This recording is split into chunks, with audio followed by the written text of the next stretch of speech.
Hello and welcome. I'm Dr. Mona Mustafa. Hello, I'm Dr. Vic Benuyenah. And we are here at the headquarters of Kcal in JLT, Dubai. We are very happy to be meeting the founder of Kcal, Andreas Borgmann. Thank you very much. Thank you. Andreas, thank you very much for having us. Sure. Well, you are one of the leaders in the UAE in terms of healthy food and the health food business. Can you tell us a little bit about Kcal and how long have you been in the market?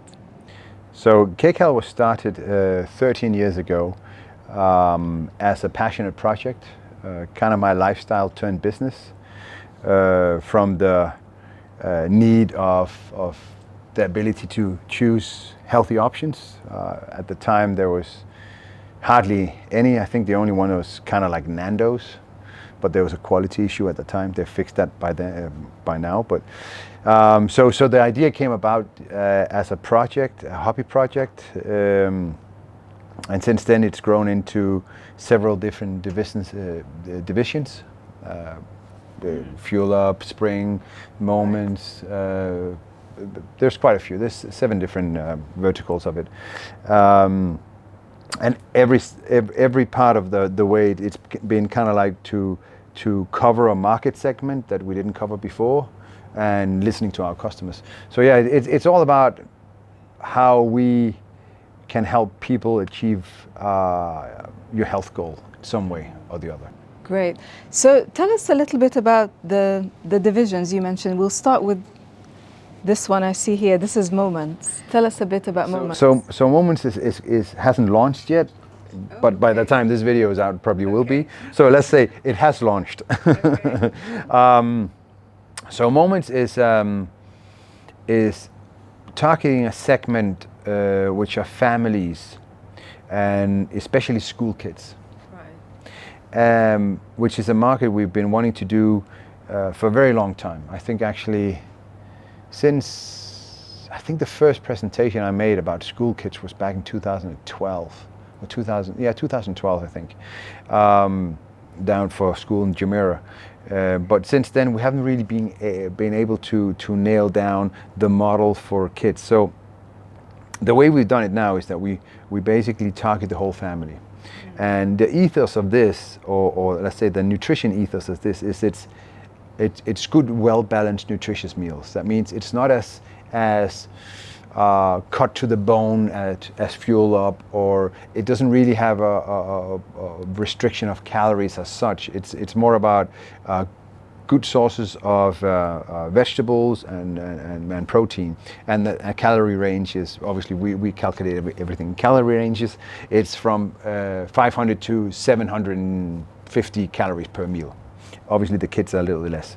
So this is a brand that targets families and dads if they want to take, or moms that want to take food to work. And then there's another bag like this, shaped the same way behind you there. So yeah, that's basically it. That's Moments. Great. And it's an app, unlike our website. So it's an app. So you download the app and then. Yeah. It's just kinda like, So it's basically for the busy family who exactly. want to take lunch with them. Sure. To school, to work. We have Yeah. kids meals, breakfast, and main meals. Great, great. So let's move on to perhaps one of the latest divisions, Spring. I Sure. think this was launched 5 months ago. a few months ago now, Yeah, right? 5 months ago. Yeah. Tell us a little bit about Spring. It says here, amazing taste, zero waste. I love that. Tell us a bit about this one, please. Right. So Spring was another add-on. Once you get into building a business, you're kind of like your horizon opens up, right? You start seeing more opportunities, right? Because now you understand part of it. It's a bit like doing an equation. Once you know how to do one equation, you start understanding other equations. It's a little bit the same with the business, right? So when we've gone through the restaurant and the meal plan business and so on, as a dad, cooking is something special. Cooking is something special. Meal plans, great individuals, but when you want to cook, you want to do it with your wife, husband, with the kids, get that nice smell into the kitchen. So this solves the problem. So basically, you get a box like this, 2, 4, 6, 8, depending on what you order for, and you have all the ingredients in here. They're all vacuum packed and biodegradable. That's why it says zero waste, and it's all prepped and chopped, ready to cook. So a meal would take you 20 to 25 minutes, whereas similar businesses that are run in Europe and here, they usually take an hour and 20 or something like that. So it really does save a lot of time, and it's the same price. So basically that really saves the customer from doing the shopping, buying the ingredients, Exactly. writing that shopping list, Yep. chopping the vegetables that you need, Cleaning. and cleaning afterwards as well. And you have Right. a clean conscience when you throw it out, because it's all biodegradable. I love this one. So would the customer then buy the plan, like a weekly plan, or how? You choose. You can buy a week, 2 weeks, 3 weeks. What we've seen since we've started, is that people that join this service, they stick to it. You know, as long as we deliver on our promise, which we're really good at,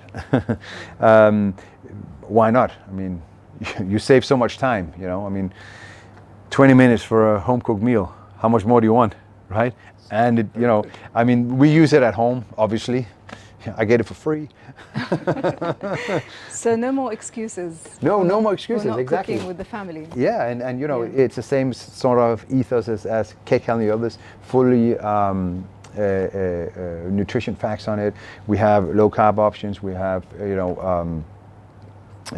gluten-free options. We have it's the same kind of segment of healthy eating.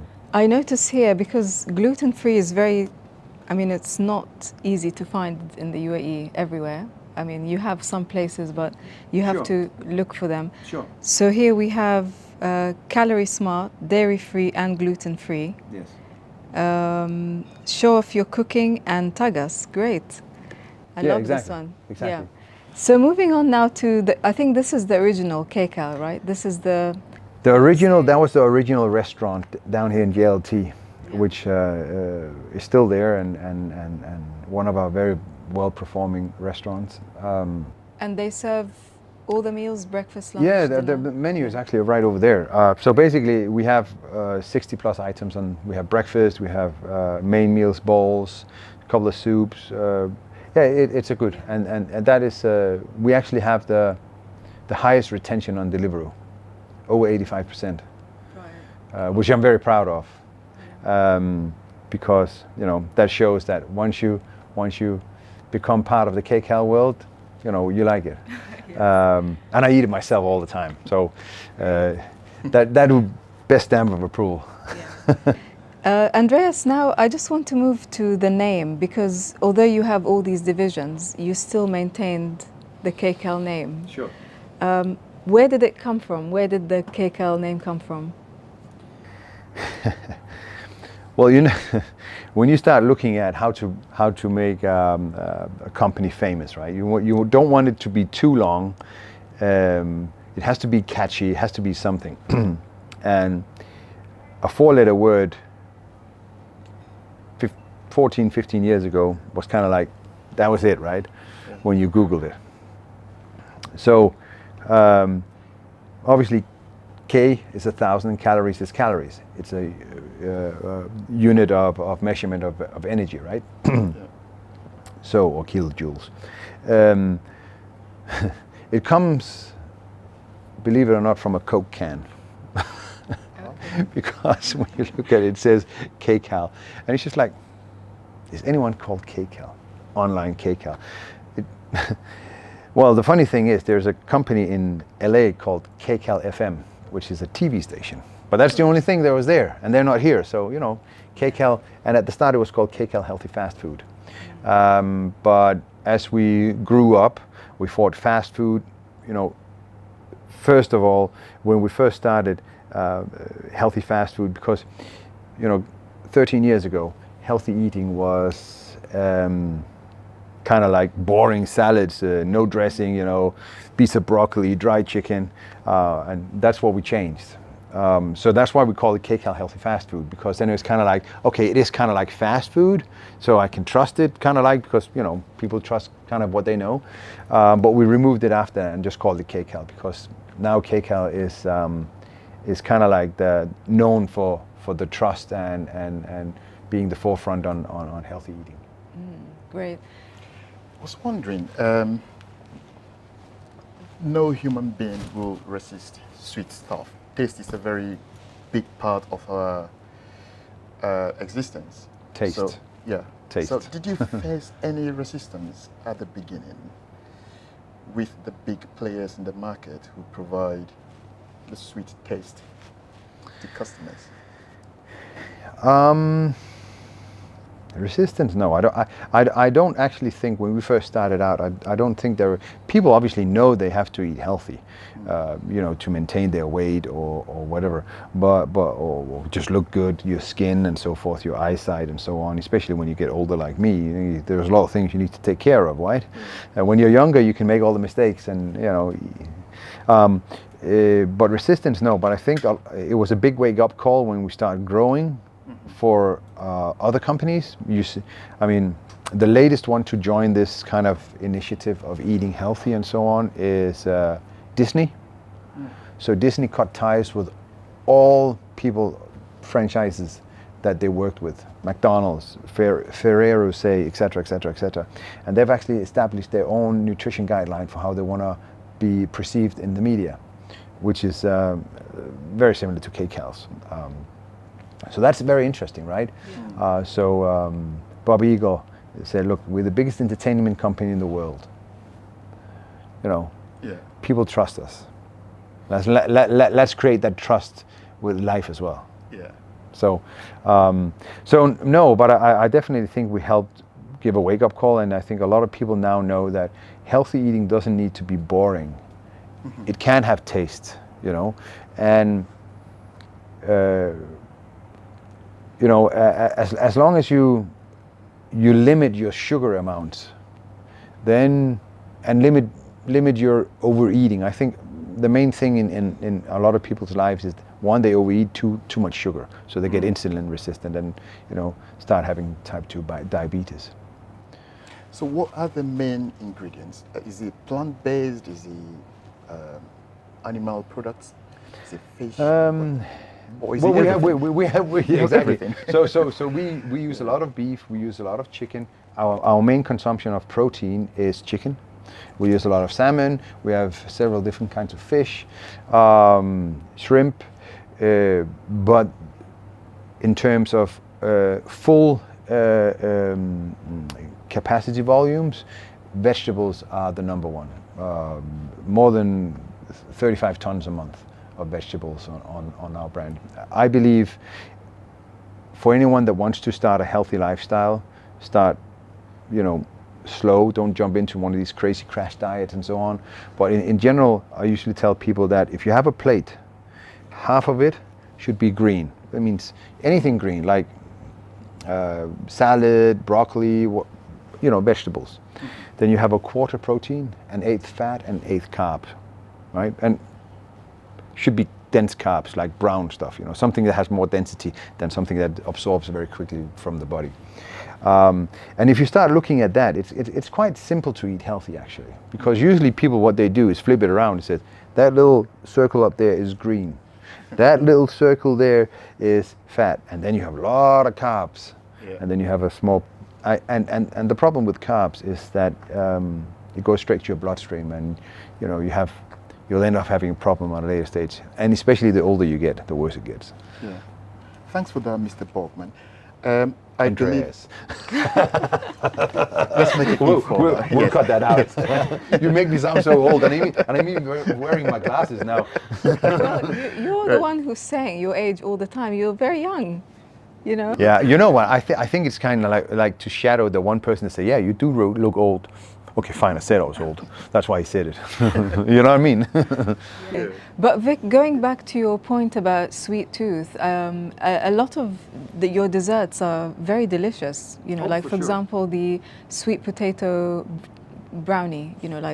it's sweet, but it's made of sweet potatoes, which is healthy. Sure. Your avocado chia seed, like that is Sure. with fruits. That's Sure. also very Yeah, so delicious as well. in our kitchen, call me your Gestapo ruler or whatever you want to do, but in the kitchen we do not have refined sugars. Okay. We use different kinds of sweets like berries, like our chocolate mousse has raspberry in it instead of sugar. The sweet potato brownie obviously has sweet potato because sweet potatoes. So anything that's sweet besides artificial sweetener is sugar. All right. Yeah. It just depends on what the amount you are. So obviously, if you drink sodas and so on, it's just refined sugar pushed in a bottle, a bit of water, a bit of carbon dioxide, and then some taste, and that's a big problem. But when you eat, when we try to, or we don't try, we do very low amount of sugar, like 3-4 grams maximum of any dish. It's hard to completely eliminate because there are two main things, sour and sweet, that triggers your sweet, your taste buds, right? So it's you can't eliminate it, and if you do eliminate it, I probably wouldn't have a business, right? Because that's where the taste comes in, right? But then there are the trick of the trades. I'll give you an example. So on our Kcal menu, restaurant menu, we have a Thai curry, and Thai curries, I love red Thai curry, favorite. But the thing is with red Thai curry, they usually put a lot of coconut sugar on it. And it's very, very sweet. I mean, if you go to a real Thai, they'll just scoop, and it's just like, So what we've done is we have used stevia instead, which you could debate if it's healthy or not, but I can tell you this, it's a lot healthier than sugar. And it tastes phenomenal, that with a double portion of cauliflower rice, 46 grams of protein, low carb, wow, straight to the gym. So Andreas, I know you like to talk about the food itself, but if for a moment we could move to other areas of your business, particularly the employee element. How do you really recruit your staff? What strategies do you use to ensure that the best of the best are working in this building here? Well, first of all, hiring the best of the best, I don't think is an option for a business that's growing, because we don't have the capital. We're not one of the big high-end tech companies that can pay extortionate, huge salaries. So the way we go about hiring is, obviously we have a great HR department, and the profile of people that I like to hire is people that know they have to learn to acquire, meaning that there's no one that goes into a new job and knows everything, right? So on the back wall here we have 5 things that makes up Kcal's culture, and one of them is smart people ask for help. We've had I've promoted people that say, are you sure I can do it? Are you sure I can do it?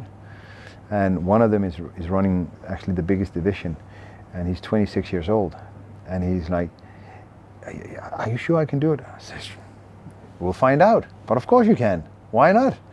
And honestly, wow, he's very, very, and he learns. I send him books, he reads books. I mean, he's really smart, great with people, understands numbers and so on. So do we hire the smartest people? I don't think we do, but what we do hire is people that are willing to learn, because the smartest people, if you believe you're the smartest person in the room, the likelihood of you getting any smarter is very limited, right? So you always want to adjust yourself, and it's a constant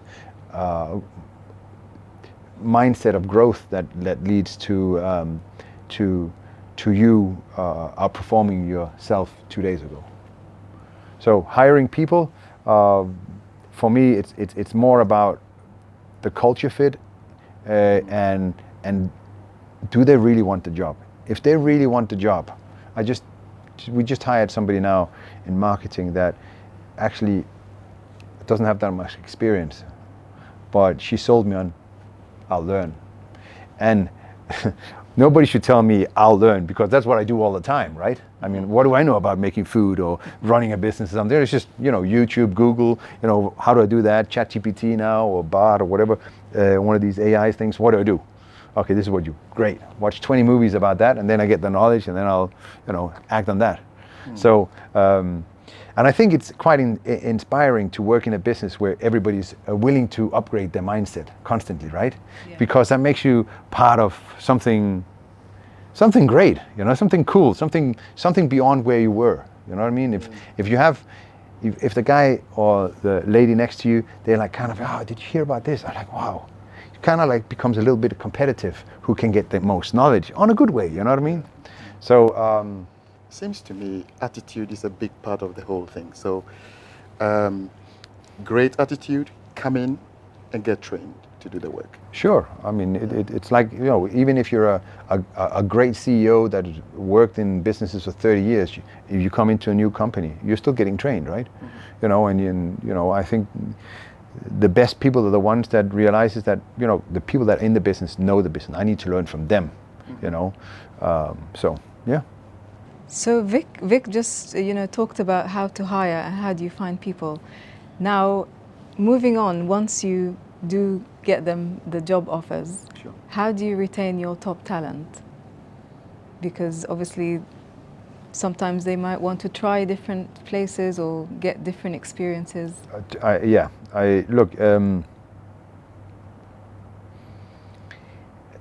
Retaining people comes with great leadership. It comes with transparency and honesty and trust. So what do I mean by that? So I'm sure we've all had somebody in our lives that kind of like, you never know where they are. They say something, do something else. That creates that untrusting kind of thing. You don't follow a person like that. So if you can promote that you walk your talk, that helps a lot, because that makes a good following, right? Secondly, we're very fortunate. We are in a health food business, so you can be proud of what we do. We actually help people get better. People with diabetes or heart diseases or something like that, we actually help people, which is cool, right? Third, the culture within the business. So have some fun. Do some crazy stuff once in a while.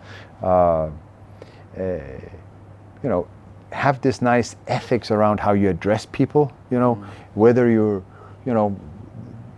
wherever you're from, doesn't really matter. It's all about in here. But you should have this big kind of like, yes, it's a work environment, but we kind of like colleagues, friends, kind of thing. And I think, depending on what level you're at, having access to top management creates a whole different dynamic in the company. My door's always open, and so is my managing directors. I know my top guys in the kitchen. They're always open for a chat, and I think it just we spend 30-40% of our lives at work. Fine, money is one thing, but money is not everything. You can make a lot of money having a bad job, but you're gonna wish you never took that job. I remember a story from long ago. A friend of mine got a job in Abu Dhabi, and he made like 30 grand or something, but he got offered more than double in Abu Dhabi. Didn't see him at the gym. This was maybe 8-9 years ago. Didn't see him at the gym. All of a sudden, he's back in the gym.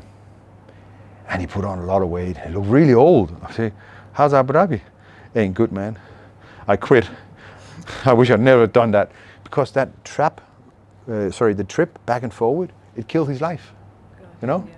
So traveling back and forwards early morning, in a queue going back home, basically just kind of, killed his personal life and just tore him apart. So, creating a healthy culture where people can give feedback. I'm very much so on feedback. It's very important that people give feedback, constructive feedback, with ethics and so forth. So if there is an issue, we address it together, because we are people, we make mistakes all the time, and sometimes when people get maybe a little bit tense, or they might say something that offends the other person for whatever, but it's very important that we can talk about it, right? Because or else this little let's say I don't like your shoes, and you're like, why is Andreas say that, and if it's not addressed, then all of a sudden it goes from, oh, he doesn't like me at all. Maybe what I should have said is that your shoes doesn't go with your dress. I like the other ones that I wore yesterday. It was better, right? You kind of like this, so you address things at they are, so you can move forward. And the more you're able to do that, the more kind of a nice flow culture. So I call it a feedback culture, where you give feedback. It is kind of hard to make it work, but we're trying the best we can, because you have so many different nationalities and so many different people. They have different backgrounds and so on, so it's not always, but I think it works pretty well. I enjoy it. I enjoy, if people want to tell me, Andreas, shut up, let me do it. I say, you know what? I like that. You know what? The more feedback you give me, the more I know you love the company. If you just say yes, you know what? Then we're going to make a lot of mistakes, Yeah. Culture is a big thing here in the UAE. So from customers' perspective, culture plays a big role. There are different people in the country, but also within your workforce. What is the distribution of the culture, and how do you overcome? You did mention that in terms of nationalities, or in terms of just broad background, or maybe age and how groups, age groups. Okay. different Sure. diversity. I think I'm the oldest. Unfortunately, now I said it again. No, I think I'm definitely at the top 10. We are an e-commerce business, and which means that everything we do is online, and unfortunately, people that are my age, we're a bit slower online. So when you want to have somebody that, like, the new guys we've hired, they all know how to use ChatGPT. Lucky for me, I'm dyslexic, so as soon as I found out, I was on it. Damn, I can speed up everything now. Now I open Bard and ChatGPT. But a lot of people that are my age don't do that anymore, because they have their comfort zone and so on, right? This is the way we do it, and it's just really slow. So you're utilizing the tools around you. So I would prefer to hire younger people, even people without experience, as long as they're hungry. You know what I mean? As long as they want to learn, and they know that they need to learn to move forward in life. Then there's no stopping you. As long as you want to learn, and it doesn't really matter what your background, as long as you understand the mode of learning, focus on a specific project, understand, do your research, ask questions. Smart people ask a lot of questions. Is there a basic educational qualification requirement? Here? Yeah. Or just show up and show the willingness to learn? Look, man, I hardly went to school. I'm highly dyslexic, so one of my problems when I was a kid, I was always scared, what job am I going to get? Because nobody's going to hire me. I can't read and write. Lucky for me, or unlucky for me, well, I would actually say it's lucky for me. I figured out I'll just build my own stuff. Then nobody can tell me I can't do it. So I have pretty much, I don't really, my thoughts are like this. People that have gone to school for a very long time become very institutionalized. The way they think, the way they're shaped, and so on. Not everybody, but a lot of people. People that have gone through some ups and downs in their life, they know that if you're in a job that, especially in an SME like mine, or an entrepreneurial business, but that's just a startup, hiring people that are really institutionalized is not a very good fit for entrepreneurial businesses, because they're very squared. Whoa, we got to do this, we can't do that. I say, well, you know what? When you're a young business, you need to bend the rules. Like, yeah, but I only do this. When you're working in my business, you need to do everything, right? So I carried that on. Although we're a kind of a bigger SME now, with 13 years on our back, I like people with fire. It comes down to the hiring again. Qualifications, sure, HR looks at qualifications, whatever you are. But they also know that I like people with fire. So if you only have secondary school, but you have fire, wow. You know what, look, my education is constant, right? It comes from Google, YouTube, anything I read. It's a constant upgrade constantly, you know? If you focus if you understand the quality of learning and how much you can move faster in life by constant research and upgrading yourself, then there's no limit to what you can do. Yeah. Frankly speaking, there's no one smarter than any of us in the world. There's just people that are lazy and not lazy, right? People that want to learn, they'll go that way. People that just like, oh, I went to university, or I went to this, or I did that. I'm perfect now. Great, you're stuck in the past. What's your approach to these two types of individuals? The problem-centered individuals versus solution-centered individuals. So problem-centered will be someone who is constantly drilling on explaining the problem. Solution-driven, they come to you with solutions rather than the problems.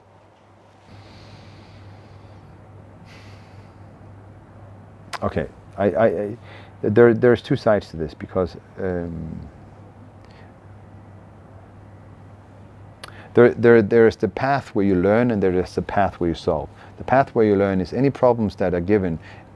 There is no failures, there's only learning curves. And those learning curves, if there is a problem that you need to solve, the learning curve in this might over-amplify what your problem initially was. So you actually turn out the problem that you are unsure of might end up being the best thing you've ever done, right? So you look at it that way. And as soon as you start looking at problems with a different mindset, your ability to move forward faster is much better. Now, yes, in a culture where it's very, where there's a lot of bureaucracy, nobody wants to take responsibility. And this is also one of the things that are very, very cool in our culture. Look, make the mistake. The faster you do it, the faster we get forward, right? If you don't want to, if you're like kind of like, oh, I don't want to do, I don't, you know what? 2 weeks went by. In those 2 weeks, we could have solved the problem and, you know, skyrocketed in terms of knowledge, right? So, if there is an issue, how we deal with it here is that I rarely make decisions based on my own opinions. I would like everybody that is in my crew or my team, which is like the top guys, let's discuss it. Let's discuss the problem, because maybe there's something I didn't see. But it'll be something like, guys, do you have 5 minutes? I want to run some. So it'll be, you know, my MD, a couple of HODs, and so on, and we sit and discuss it. And they know that I don't want them to answer what they think I will want to know. I want their raw opinion, which is the feedback. Give me your feedback. I said, did you think about this and this? That's a very good point. You know, and all of a sudden, whatever was the problem is the solution is instant. You know, so I think a mixture of both. Kind of like I don't think you can nail them down exactly like that, because again, it comes down to the culture you are. If your culture is very much nobody wants to take responsibility, then you become like, you know. But if you're if you create a culture where you like to experiment, you like to have this, you know, keep that mind creative. The creative part of the mind is the strongest part of solving a problem, by far. Andreas, you told us about the fact that you have quite a good retention rate. So you were telling us that some staff have been here for over 10 years. Yes. You know, if you were to think about these individuals, what made them stay with you so long, with Kcal, let's say, this organization? Why are they so loyal?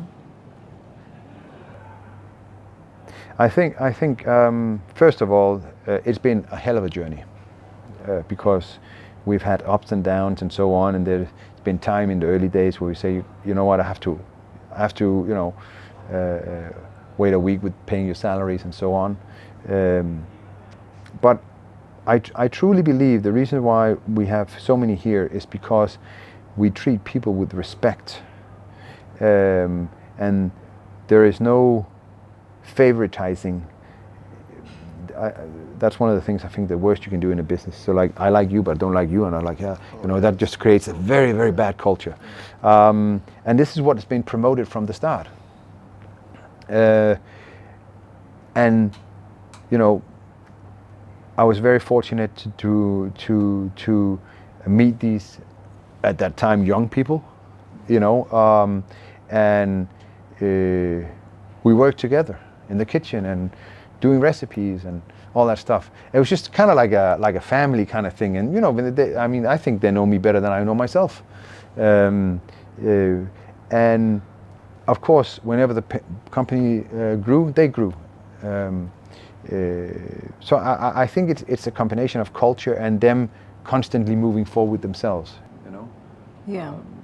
So are there like career opportunities here, for the young generation that join? So we have quite a few. Of course,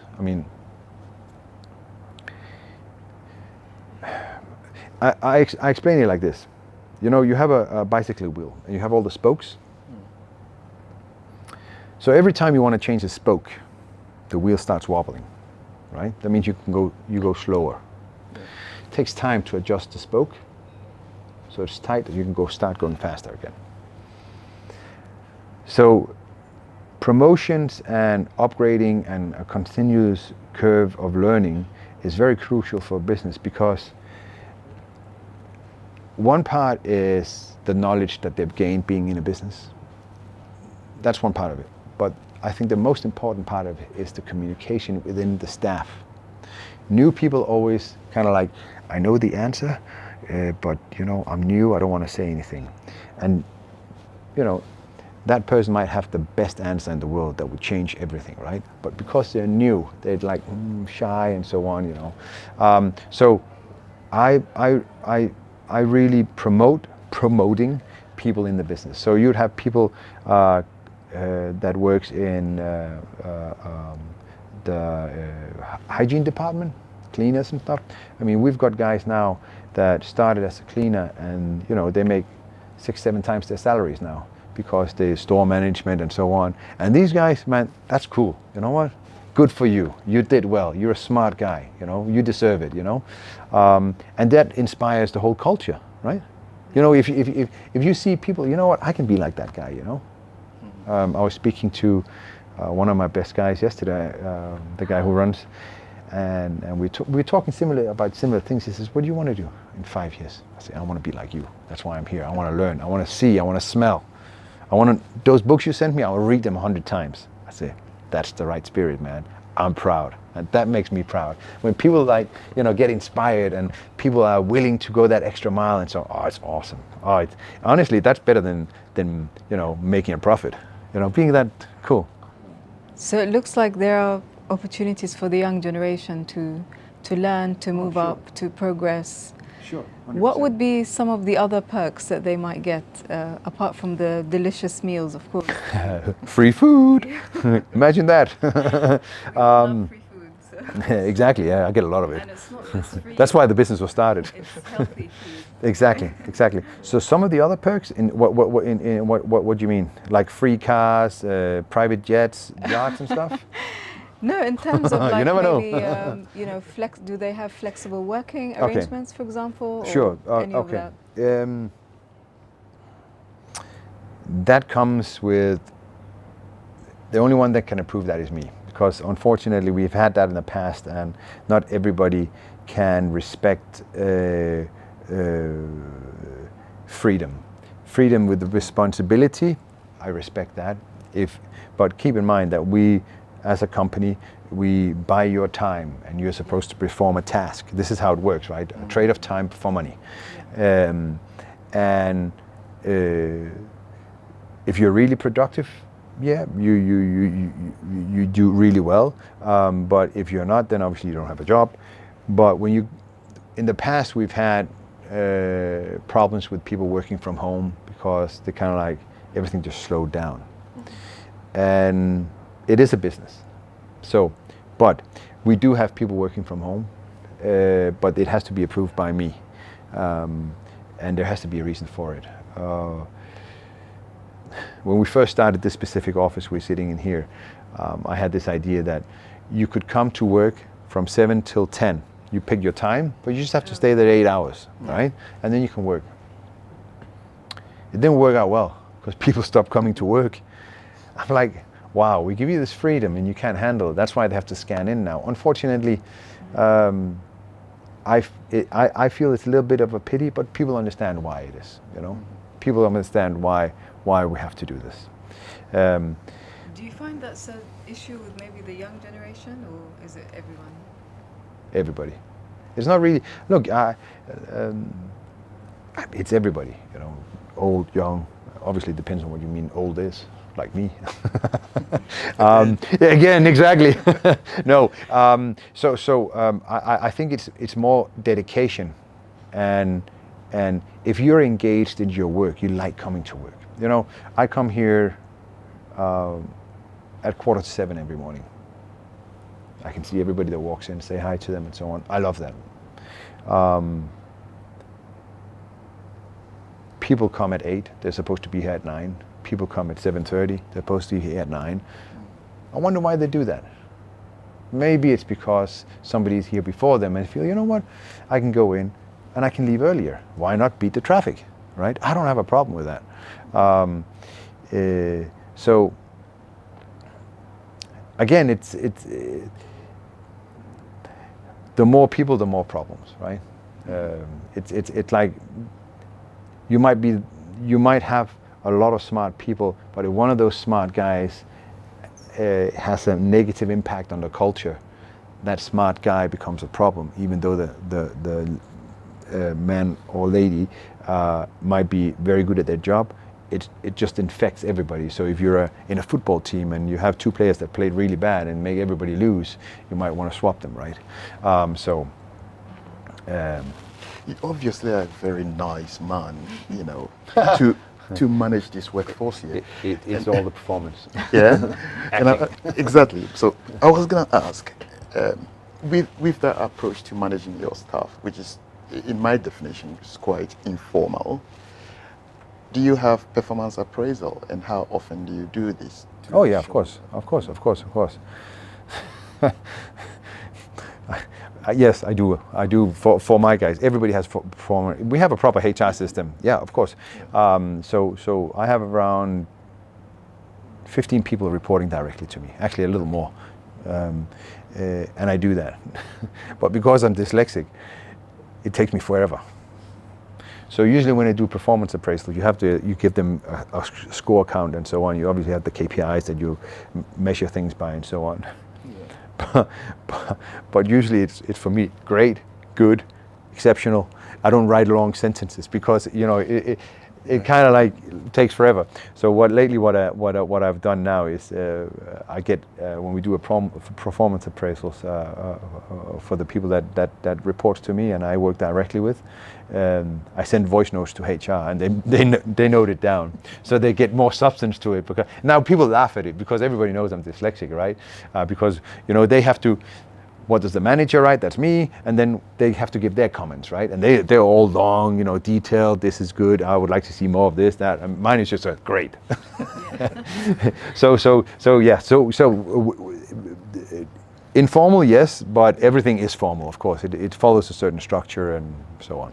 And what's the outcome of that performance appraisal? Does that lead to some sort of bonus scheme? It depends on who you are. It could be. Normally what we have is a percentage-based increase on salary, so anywhere from like 5 to 15% depending on who you are and what job you're in. So that's the main thing. Other things would be mostly appraisals has nothing to do with getting a promotion, because that's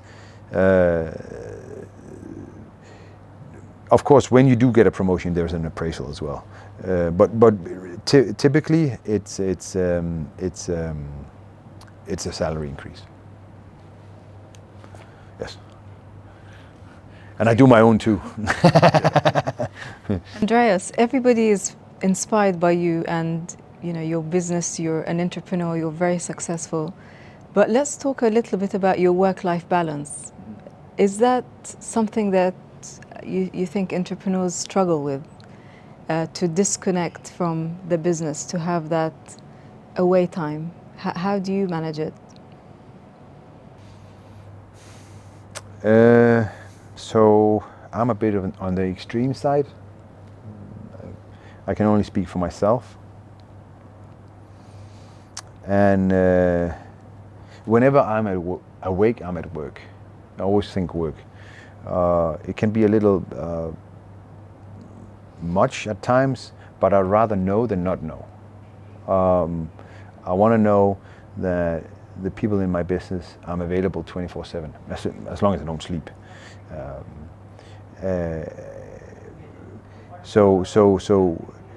It might be over the top, but with my mindset, it works great.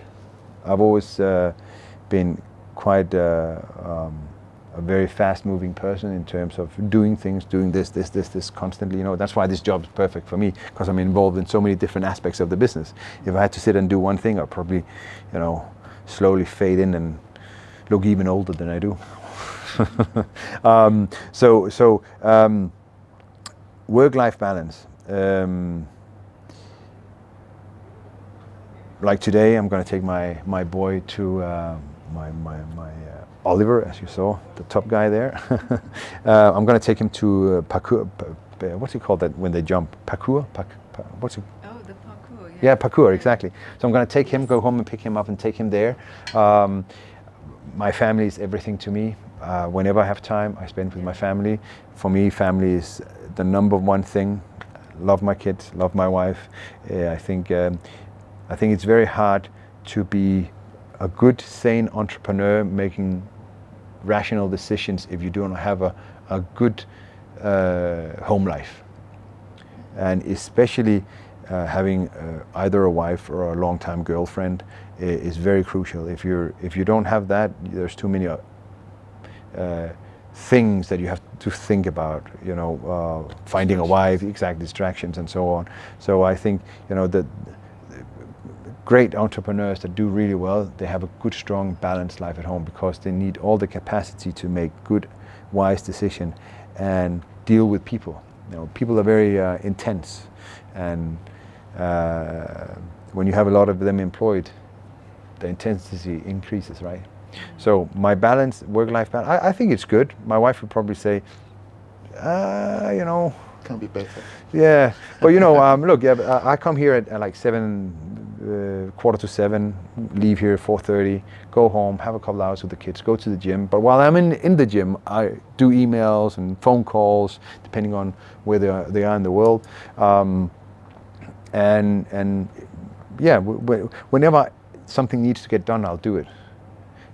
That's the best way it works for me. But that's my life. I enjoy it that way. Now I'm going to go and stay a couple of weeks in my home country. I'm going to be doing the same thing. I'm just not in the office, and I like it that way. It makes me, as I said before, it makes me nervous not to know. And you might say, oh, he's micromanaging. It's got nothing to do with micromanagement. I just like to understand, to feel the flow, to be part of something. But being, you like to be 24/7 connected. Doesn't that affect time with the family? Because you're with the family, but you're also with the business. You're right. Look, I just can't switch off. This is the way it is. I mean, we've been talking about, me and my wife, what's the next step we're going to happen. I said, I don't know. Maybe, I don't know, somebody comes and buys the business or something like that at some point in the future. What are we going to do? Is it up for sale? Currently, no. There's too much growth potential. Yeah. So it would be a very unwise decision to sell anything right now. But yeah, in the future, of course. I mean, I do tell my wife I can't keep living like this, because sometimes it is a bit much. But at the same time, look, nobody ever grew a company by doing nothing, right? So, you know, look at Elon Musk. He works all the time. Okay, that's really excessive. But, you know, people that want to do great things, they just don't sit around do nothing. Right? They constantly interact with the surroundings and with the, you know, learning and acquiring knowledge and you know, speaking to people in their business and so forth. If you were to expand, where would you like to go? And do you think AI is going to play a role in your expansion? AI already plays a huge role, especially in my life, because again, I'm dyslexic. So I use ChatGPT for so many things. I use Bard for research. Both of them combined, which is really a great tool. Our team uses ChatGPT to write blogs. You name it. Everything is there. It just moves a lot faster, right? So that's a norm. That's already there. Now, as I mentioned before, we're actually an e-com business. That means 95% of what we do is done online. Mm-hmm. And obviously with all the things that goes on in the AI world and how all these different apps like Facebook and TikTok and, you know, Instagram and so forth, they create these people that are constantly on the move and want new stuff. If you don't keep up with these trends, like you know, hook rates on ads and so forth, then it's very hard to build an e-com business, because that's the way that's the way you acquire your customers, right? So when it comes to AI, currently we are not developing anything ourselves. It is quite an extensive, you know. I don't know nothing about it, but I have a good CTO that knows a lot about it, and he says, well, there are some options, but you can also, you know, do something with ChatGPT and so forth. But currently, we only use it as a tool. But there are a few ideas somewhere on a shelf that we haven't picked up yet that would be quite cool to have. When it comes to expansion. The great country of Saudi Arabia will be the next, and we started last year same time, but then we had to do a few internal restructuring. So now we at the same time next year we'll be there. Great. Yeah, it's amazing what's happening over there. I was blown away. I was there like 5 years ago in Jeddah, six years ago. And then I went to Riyadh, which I heard was a lot more strict, got there, and it's just like, wow, cool, very cool. I mean, look, it's a big population for an Arab country, and there are a lot of smart people there. So, you know, and I know they want to eat healthy. Good to know. Talking about the green economy, recycling, and environmentally friendly. Can you tell us a bit about your, you know, some of your initiatives? I've noticed your packaging is recyclable. Sure. What are your initiatives in that front? So I believe that when you're one of the front runners of a business segment, you need to be the one that, you know, makes the moves to change the rest. So I think it's been like 3 years now. We changed all our packaging. Very expensive, and there was a lot of. I mean, we had a lot of testing done, different molds, and we're talking about the meal plans and restaurants now. Yeah. And we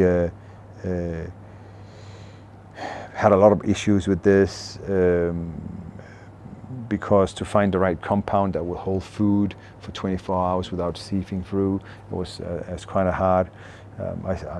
We found even some companies that would produce and put in a layer of plastic inside, but that is the same thing, right? Yeah. Then it just looks biodegradable. So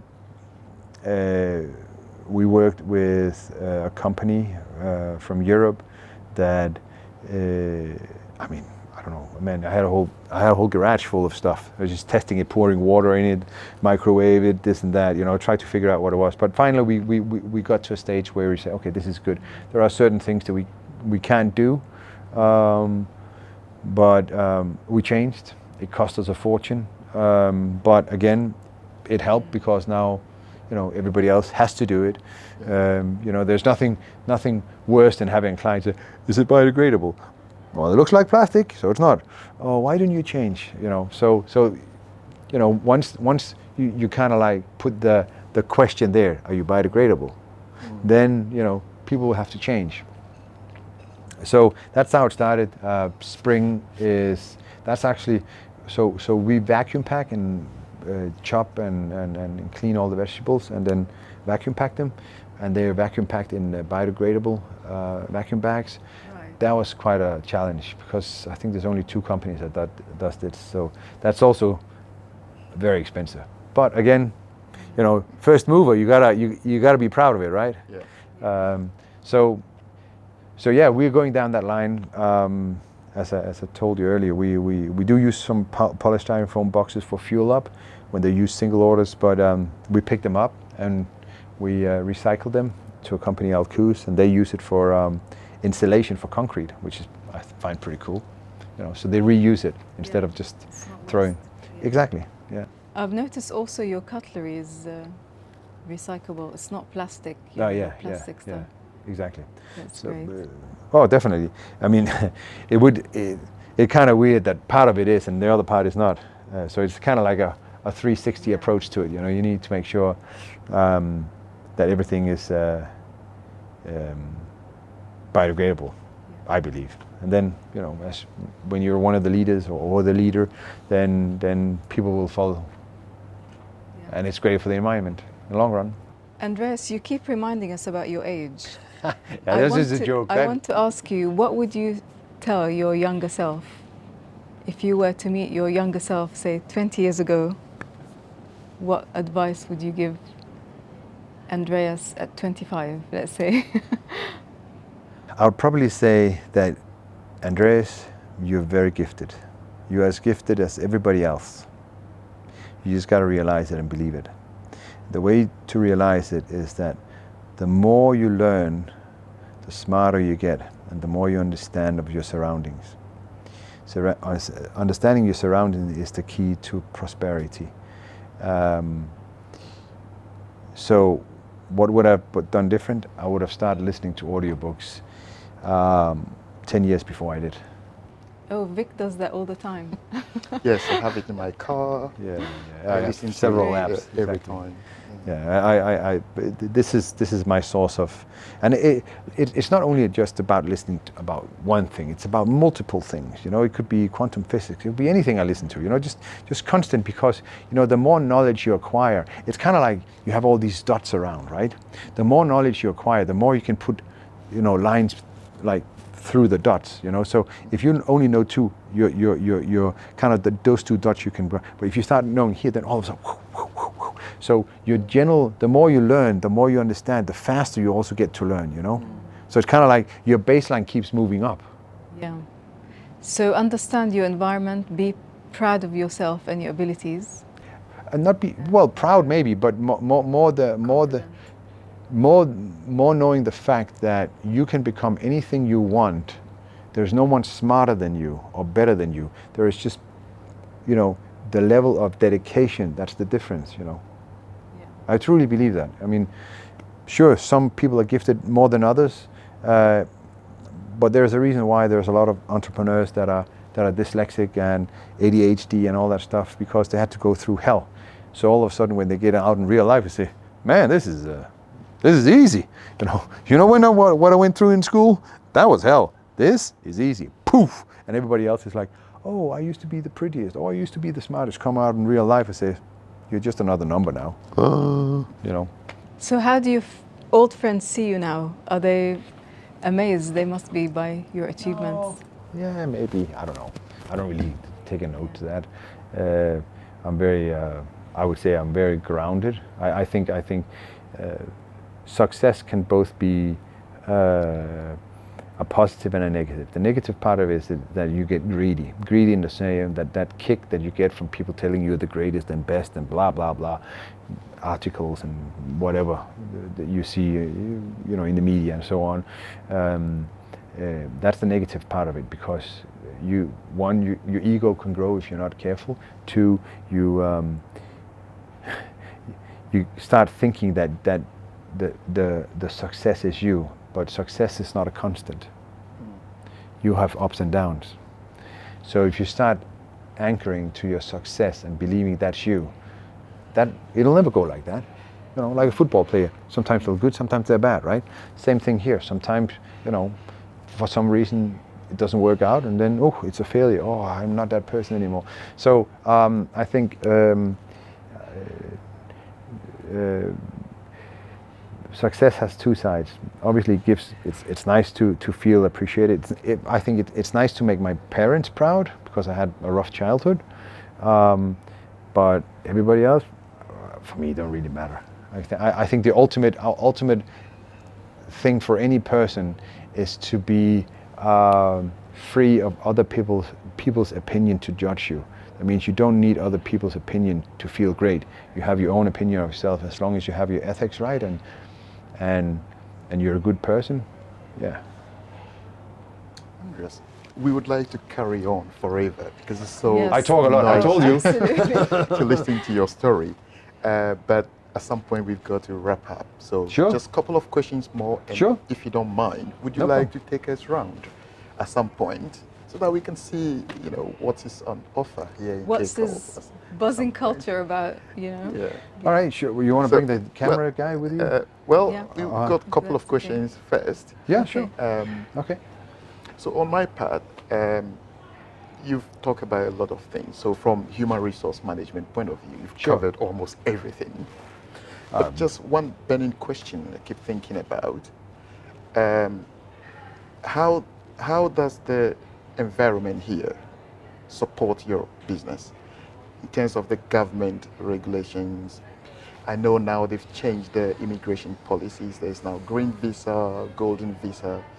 The Sure. government is doing a lot to support new businesses. Yours is obviously not a new business. Yeah. But what's your experience overall?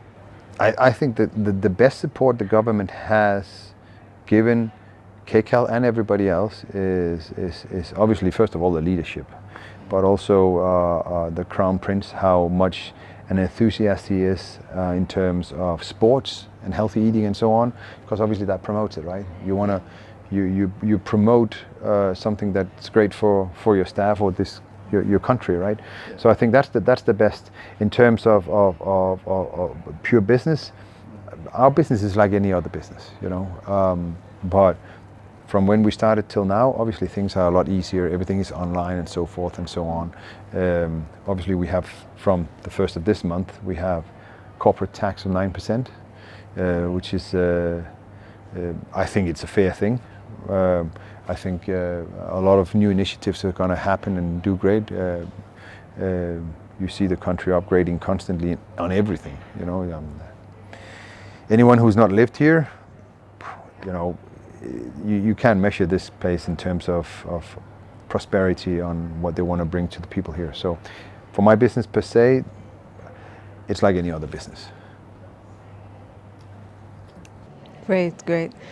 No, I think, you know, for my side, I just enjoyed listening to you. You know, you're very inspirational, and I think, you know, our students can definitely learn and benefit from a lot of things, like the HR aspects and your culture. We enjoyed learning about your, you know, different divisions as well, and we wish you all the best, you know, moving forward. I think, you know, now maybe we can take a tour around, if that's okay. Thank you very much, Andreas. Cool. Andreas, thank you Thank very you, much. thank you. Thanks for having us.